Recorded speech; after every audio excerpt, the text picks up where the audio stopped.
આપણી પાસે sandal boot ચપ્પલ બધું જ છે ને દીકરા, ખાલી એકવાર ચેક કરજે, 7 મહિનાના ઘસાઈ ગયેલા ચપલા પહેરે એ મમ્મી છે, અને ઘસાઈ ગયેલો શર્ટ જેને કોલર થી પહેરો છે ને એ બાપ છે.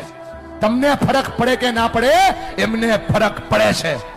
જ્યારે તમે ખોટું બોલો છો, જ્યારે તમે તમારી જાતને છેતરો છો, જ્યારે ભણવાના બાના ઉપર તમે બીજા કામ કરો છો ને બેટા, તમને ફરક પડે કે ના પડે, એમને ફરક પડે છે. કેટલો ફરક પડે છે તમને કઈ નથી શકતા, કેમ કે તમે મોટા થઈ ગયા છો બેટા. પણ તમે જ્યારે કઈ ડિમાન્ડ કરો છો ને, પપ્પા જોઈએ છીએ, એની પાસે હોય નહીં તો એ દાંત કાઢીને જવાબ દે છે. તમે તો ખાલી માગી લ્યો છો કે ભાઈ પપ્પા જોઈએ છીએ, ત્યારે ખંભા ઉપર હાથ મૂકીને પૂછજો તો ખરા કે પપ્પા હું તો ખાલી માગી લઉં છું, તમે લાવો છો ક્યાંથી?